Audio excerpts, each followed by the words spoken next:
Hey, it's James from Marketing for Restaurants here, and welcome to episode 120 of Secret Sauce, the restaurant marketing podcast, our step-by-step guide to influencer marketing for your restaurant.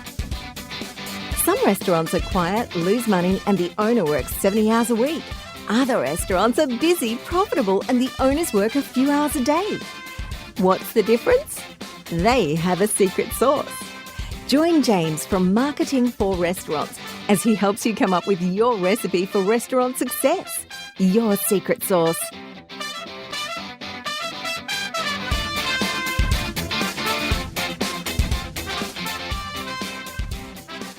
Hey everyone, welcome back to the podcast. So, lots of interest in the last podcast that we did, where we talked about the real reason why Sydney restaurants have been closing. And, big hint there, get out there and have a think about the marketing plan that you've got in place. Make sure that you've got a unique selling proposition. Make sure that you're putting that proposition in front of the people who are likely to react to it. That's all I'm going to say on that, but yeah, make sure that you're thinking about your marketing plan and make sure that it's resonating with your customers. Listen to what your customers have got to say. There's been lots of news this week in the restaurant industry, and I'm talking about the potential merger between Takeaway.com and Just Eat. That's creating a lot of interest. In Australia, there is increasing rumours about the potential for Menulog to close. So Menulog was purchased by Just Eat a few years ago now for about $865 million Australian. That's quite a bit of dosh. I reckon the guys there who owned Menulog, they picked their exit timing immaculately, and it has struggled quite a bit since then. So since the merger talks have been announced, both Just Eat and Takeaway.com released their half-yearly results. And the big thing that's quite interesting is that both of them have struggled a little bit. Just Eat struggled massively in Australia. Customer numbers actually went down 10%. Now, that's not the kind of thing that you want to see. Revenue went up, and that's because they're migrating customers from their quite profitable business of online order aggregating into delivery services, which are a lot more difficult to make money out of. And as a consequence, they had a bit of a loss going on there. Now, the interesting thing is that the CEO of Takeaway.com said that they don't want to be migrating too many of their customers through to delivery. And that's because it's really hard to make money out of that. And I think we really need to be looking at the long-term sustainability of companies like Uber Eats and Deliveroo just to get an understanding of, are they long-term sustainable? I think it's a really interesting space. There's been a huge amount of press about it, both in Australia, in the United Kingdom, and of course, now it's really got restaurants focusing on this. I think we had the largest number of Frollo sign-ups that we've had in the last year.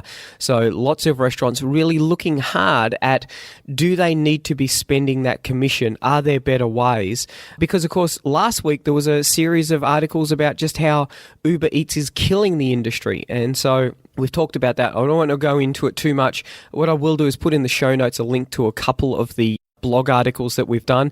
We broke down the Just Eat results just to get a bit of an idea there, and particularly Menulog for Australia. There are a lot of people interested in that. The key thing was customer numbers were down 10%. Number of restaurants were up significantly, but the numbers of orders per restaurant was down as well. So things aren't going too well, and this is why we think that there's a fairly decent sized chance that they will actually close. Australia's a small market. It's a tough market. Lots of businesses have found that. It's going to be really interesting to see what happens in that space. But the exciting thing is more and more restaurants are getting on board with Frollo, the free restaurant online ordering system. And because I think you've got to be, the cost is one thing. It's a big thing. And I know it's a huge thing for some restaurants. We've got restaurants who are now saving over $1,000 a month just by using Frollo. But, hey, I'm a marketing guy. It's all about the data. If you don't have the customer's email address, then they're not really your customer. You got to remember that. So what we're going to be doing today is we're going to talk about influencer marketing. And this is a really, really, really big topic with a lot of restaurant owners, and it raises a huge amount of passion. So what we're going to do is we're going to go through our little guide to influencer marketing. So what is influencer marketing? Should you be doing it? And if you are doing it, what are some of the tips that we use when we're doing a bit of influencer marketing on behalf of customers? So we'll go through all of that, and so hopefully that you can get an idea of whether you should or should not be doing it. So, first question, what is influencer marketing? Now, this is a really interesting question because I think it goes back to one of my favorite sayings, and that is that technology changes everything. So, you only have to look at the way that restaurants are going, the kind of technology that's coming in, the needs, wants and desires of customers, the needs, wants and desires of employees. There's all sorts of things that are changing in the technology space. And it is technology that has fundamentally created the influencer. So in the old days, the only influencer that you really needed to worry about was the food reviewer. So they might have been from your local paper, they might have been from a national paper, depending on the kind of league that you were sort of batting in. There would be people who would come in, usually anonymous, maybe not so much. They would come in, they would eat a meal, and then they would go and write about that, the experience that they had. This is a great restaurant, blah, blah, blah, has just opened up a new restaurant, this is what we thought of it, or the food here was pretty ordinary. Now, the original topic of the food reviewer, that used to create a lot of discussion amongst restaurant owners. How do you treat the restaurant owner or the judge for an awards program? Should they get their meal comped? One of the things that I always think is really important to remember is that these guys were the original influencers. They were going to write things that may or may not have a bearing on your food. And we know that a lot of them did because there were restaurants that closed down and court cases about reviews that had been written. In Sydney, there was the famous Blue Angel case. That was back in the 1980s. Coco Roco, a restaurant that got a fairly bad review and subsequently shut down. That resulted in over a $600,000 payment. It's pretty big bickies, and it really does sort of highlight the power that the original food influencers had, the food reviewers. Now, fast forward to today, and there's a couple of things that technology have done. Firstly, they have given everyone a platform. So now you can jump on Facebook and put some photos up of the food that you've just eaten. You can put it up on Instagram and people can like it or they can not like it or they can ignore it or whatever it is they're going to do with it. But this has given everyone a platform. In the old days, it was only people who were employed as food reviewers. They were the only people who were able to write these stories. Now, anyone can do it. Platforms like Facebook, like Instagram, have given everyone a medium with which they can then write their little review about how the food that you've created is amazing, the best food that you've ever eaten, or the worst food that they've ever eaten. It creates a very interesting dynamic. A dynamic that's actually quite closely related to another kind of restaurant marketing, a little bit shadier, the fake reviews tactic. There are people out there who work and get paid by writing reviews on various platforms like TripAdvisor, like Yelp, that are fake. They've never actually been to the restaurant.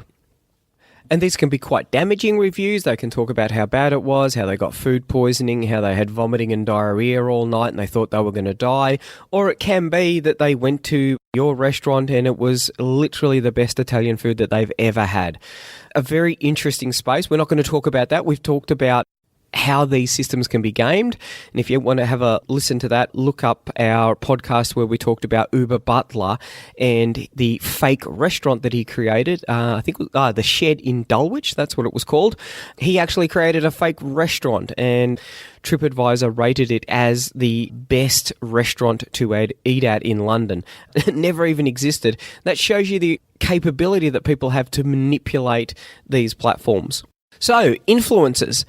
Some people write the review because they want to be a little MasterChef judge and they'll go in there and they'll have their, their snide remarks or their witty compliments about how great the food is.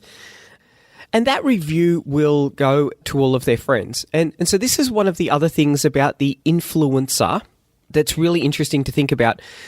A platform like Facebook really is word of mouth on steroids. And this goes to the heart of what influencer marketing is.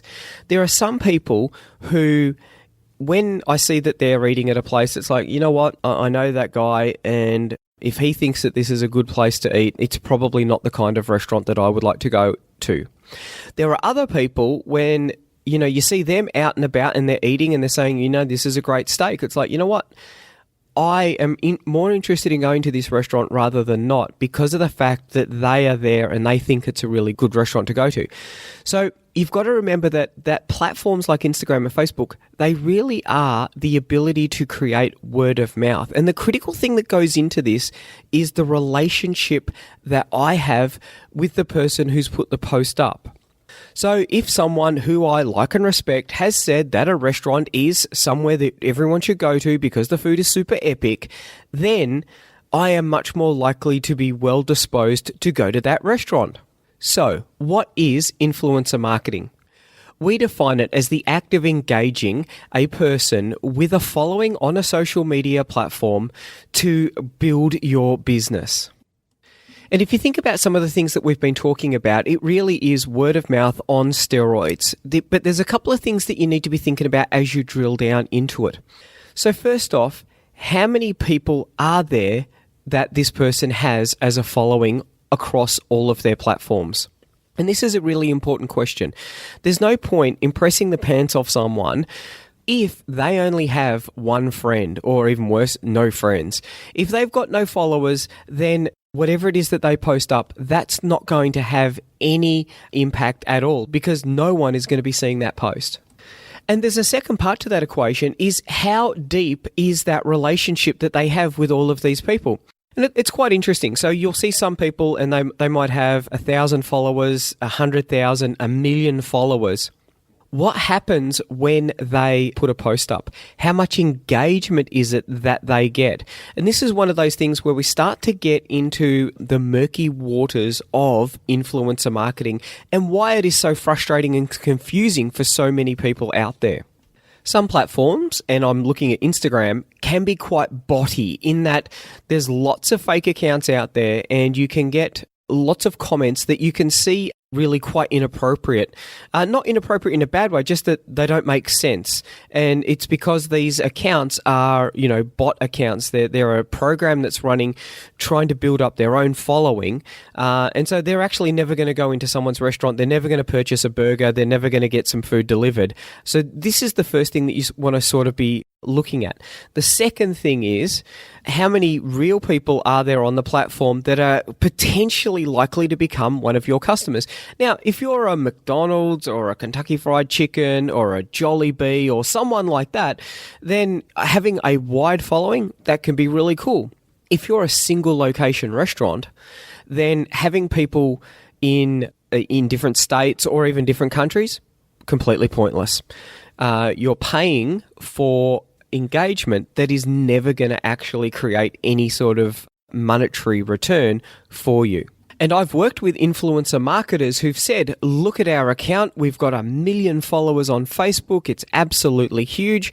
When you break it down, you can see, though, that sometimes 80% of those followers are actually outside of Australia. So if you're an Australian restaurant brand, 80% of that traction that they're going to get is completely worthless to you. And this is why it's really important to drive into some of the metrics that the influencers have that they should be able to give to you to find out just exactly what the return on investment is that you're going to get. The key metric that people talk about is their followers. So, and it might be someone who says, I have this many people who follow me on Facebook, or it might be cross-platform, we have 1 million people, and it might be made up of 100,000 on Twitter and 400,000 on Instagram and X number on Snapchat and Y number on Facebook. That's the first thing that you want to start looking at that. And then you want to start thinking about how well the people on those platforms are going to relate to the product that you're trying to sell. The perfect example of that would be something like LinkedIn. So I have about 10,500 followers on LinkedIn, which is pretty cool, but I wouldn't be doing influencer marketing for restaurants because, well, firstly, they're spread all around the world. Secondly, they're generally chefs. They're not the kind of people who are likely to go out and want to eat. The number of followers is a key piece of information that you want to be looking for from an influencer marketing, and they tend to be split up into various sizes. And there's the large influencers, and these are people with potentially more than 100,000 followers. They may have 1 million followers. Then you've got the micro influencer, and these are the people with sort of like between 1,000 to 100,000 followers. And below that, you've got the nano influencer. So nano meaning very, very, very small. So less than 1,000. And I find it fascinating because I think that this is an industry in search of a solution. The nano influencer, people say, it's really important to have the nano influencer. It's one of the big trends that people are looking at. It makes it very difficult if you're trying to get some scale in the campaigns that you're running if you're getting nano influencers in, because they don't actually have large followings. Now, the argument is that these relationships tend to be a lot richer and the engagement tends to be a lot heavier. I think, though, that you've got to bring it back to what it is that you're trying to do. You're trying to create a return on investment. You're trying to get some money back for the time and effort that you're putting into your influencer campaign. So you need to think very carefully about that.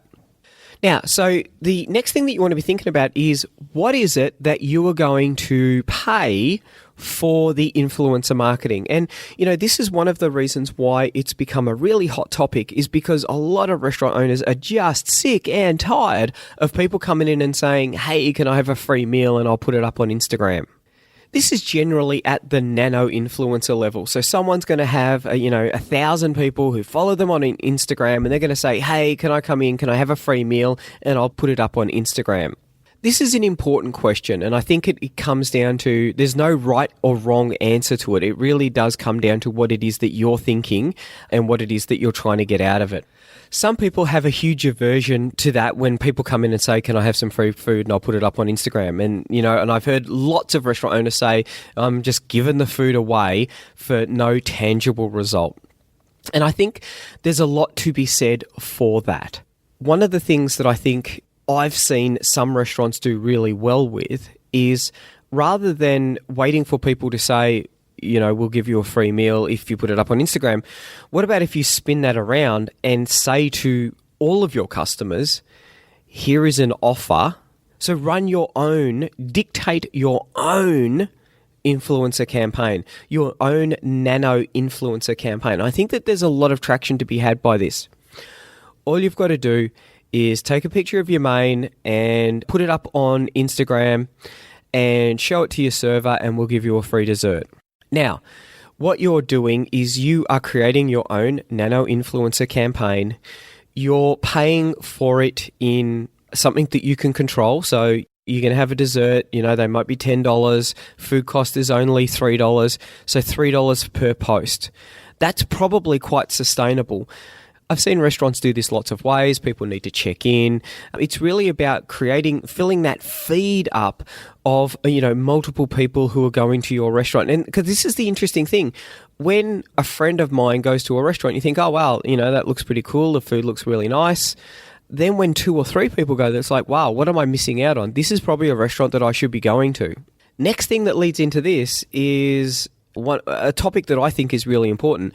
A lot of people get very funny about people taking photos, and they say, the photos are never any good, makes the food look crappy, no one would want to eat that, they're not really doing justice to the food. I have seen some restaurants where they'll actually manipulate the lighting so that each and every person who's taken a photo has got the best opportunity to take that best photo, whether it's, bringing a portable light, whether it's turning the lights up. There's lots of things that you can do to enable people to be able to take a great photo. Or, dare I say, video. If they're bringing something to the table that's all aflame, or you've got something that's got a little bit of theatrics to it, you might want to word them up, say, hey, if you want to get your cameras out now, this is the time to do it, because this is where we're going to set the dish on fire, or this is where we're going to do the liquid nitrogen, or whatever it is that you're doing. And the thing that I think is really interesting about this is that some restaurants will go, we don't do anything like that. Maybe we need to do something like that. And then they come up with a product that is that little bit more Instagrammable, that little bit more Facebookable and shareable. And then you start to think about the marketing campaign that you're doing. Large influencers, we don't see that being run at the single location restaurant level. We don't even really see it being run at the chain level just because of the fact that it can be very, very expensive. Some of these posts are like $5,000, $10,000 to get someone to post.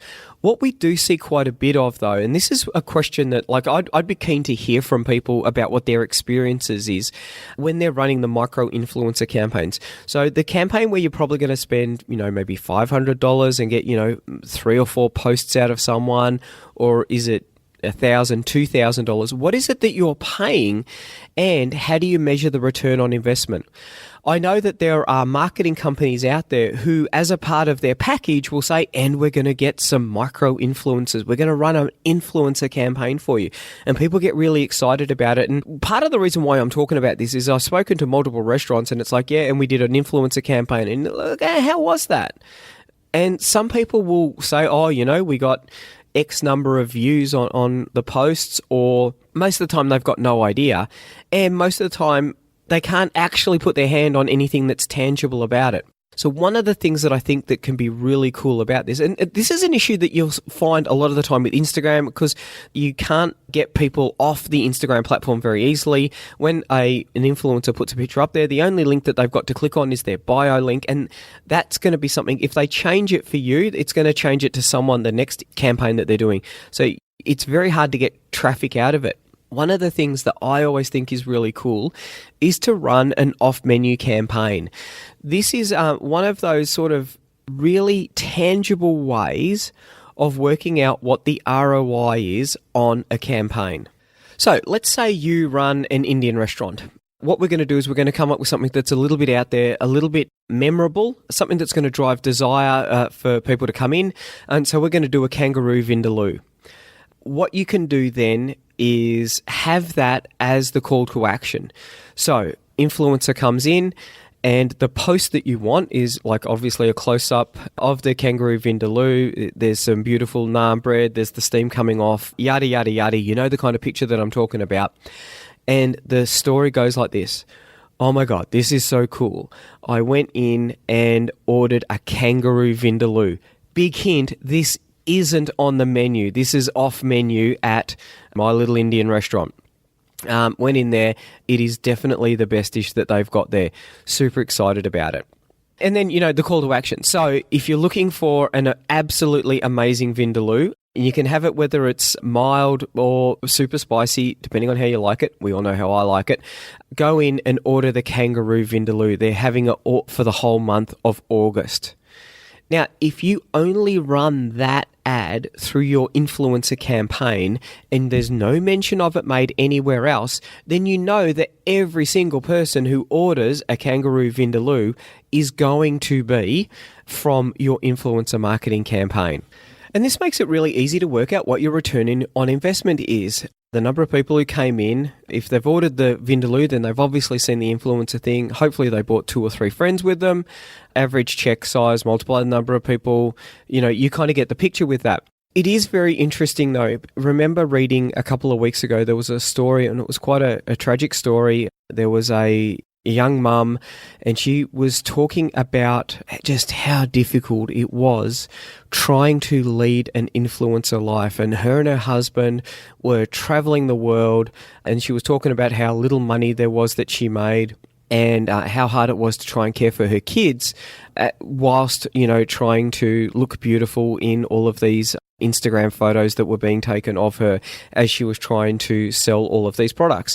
The critical thing with this, and the thing that, I just thought kind of stood out as being completely obvious but wasn't mentioned in the story, was the fact that she doesn't really have a real job. Being an Instagram influencer is not a real job for 99.99% of the people who are doing this. They'll have a normal job. They'll actually go out and do work for a living. So you want to be careful when you've got those people who are trying it on, trying to make a living as an Instagram influencer, because one of the things that they do is they work out how much money they need to live. And, they might be aiming for a $40,000 salary. They might be aiming for a $100,000 salary. And so they're going to be thinking about, if I do 5 posts a day, every day, and they charge $55 for it, that's $100,000 a year. Now, how focused are they on the return that each and every one of their sponsors is getting? And that's the really big thing. So one thing that I always recommend to restaurants when they're looking at someone who's put a proposal to them for an influencer campaign is, who are their testimonials from? Can you go and see some of the previous campaigns that they've done? What happens when you contact that restaurant and they say, what was it like? How well did it go? And a lot of the time the conversation stops there because of the fact that many influencers don't like to be held accountable for the kind of revenue. It's like, well, maybe your restaurant isn't that good. Well, maybe you shouldn't be doing the influencer marketing then for it. Maybe we shouldn't be paying you. Maybe we shouldn't be giving you any free food. They're the kind of things that you want to be thinking about. Now, I've mentioned return on investment a couple of times. One of the things that I think is really a use for the your average Instagram influencer that not many people think about is who has the right to the images after the campaign's been done. Because we see this fairly often. People will say, oh, can we get a new website? Yeah, we'd love to build you a new website. What photos have you got? We don't have any photos, or we're going to wait 6 months to get the photos, or whatever, insert story here. You can, of course, use the photos, talk about who owns the rights to them, but maybe someone comes in, they're used to taking lots of food photos. If you scroll through their feeds, you're going to see the kind of photos that you want or videos, and then you go, you know what, I'd like that. I want that for my restaurant. And if it's someone who's saying, can I have some free food in return for an influencer campaign, then maybe you do it with no expectation of getting anyone to come in, but knowing that you're going to get some pretty cool photos that you're going to be able to then use. You can put them up on your Facebook page, you can run a campaign to your target audience, you can retarget to people, or you might even put it up on the website. This is our super big chili burger. Come on in, it's super epic. That's one of the returns that you can get to make an influencer campaign kind of stack up, where sometimes, a lot of people just out of hand reject them, but they're sitting there with no photos of any of their food, and you just think, we need some photos to be able to really sell the kind of story that we want to get and drive the conversion rate for people to come into the restaurant. So hopefully you've got some tips in there. I always try and bring it back to making them accountable. It's going to be difficult a lot of the time to be able to get traffic, particularly out of Instagram. So maybe it is going to be an off-menu item that you're going to run. There's a few other ways, get them to, mention the influencer when they come in and make their order. You always want to sort of close the loop on the ROI. However, if they're pretty good at taking photos, then maybe those photos might be worthwhile to you to put into your digital library to be able to run your own marketing campaigns. There's something in there for that. Be wary of the marketing group that says, and we'll run an influencer campaign, because once again, very difficult to get a return on investment when you're paying a third party to go and organize all of these influencers as well. I think that is very difficult to get a good result from. However, don't reject them all out of hand. Some of them do actually sway significant numbers of people. The last thing that I would say, though, is that if you are going to be running an influencer campaign, you want to be making sure that you're setting yourself up for success. A good influencer campaign in everyone's dreams is going to create that kind of, MasterChef effect where all of a sudden you've got a truckload of people going to your website, truckload of people coming in. We see this all the time where someone will win an award or something exciting will happen. They'll have a PR win, and because they haven't set the platforms in place to be able to track and monitor the success and build their database, that success can be very, very, very fleeting. So make sure that you've got things like your Facebook pixel set up. Make sure that when people are making a booking, that you're getting the email address. It's not going to some third party. If it's an online ordering campaign, make sure that you're getting the email address. Those are the little ways of making sure that you've got a database that you can reach out to, because most success is fleeting, and you want to be able to then go back to those people again and say, hey, remember us? And that can be really important, particularly if your Instagram or your influencer campaign is super successful and you start generating queues. You want to go back to everyone who went to the website and say, hey, don't forget about coming out to see us. We'd love to see you, because not everyone will have gone, either because they were too busy or the restaurant was too busy and they couldn't make a booking. So make sure that you're setting it up for retargeting. That's another way that you can increase the return on investment. if you can get that one person in and turn them into a repeat customer, then you're making more money per customer. And that is a really powerful way of building a more profitable business. So that's about it. Have a think about influencer marketing. It's not for everyone. It's certainly not for everyone. We know that. And there's plenty of people out there who are looking for a free feed, and you don't need to be given a free feed to everyone. But, have a look at them, have a look at the kind of sway that they've got. Have they got any references? Have they got any case studies about work that they've done? And make sure that you set it up for retargeting. That's about it. Hopefully you're going to have a busy week, and we will talk to you next week. Bye. Want more customers for your restaurant, cafe or takeout? Every month, our marketing tools and information are used by thousands of restaurant owners just like you to help them find more customers and turn them into repeat customers. All of our tools and information is designed specifically for restaurant owners. We know you don't have a lot of time to spend marketing or learning complicated procedures, so our tools are quick and easy to use. If you're looking to increase your revenue and profits or want to work less hours, check out marketingforrestaurants.com.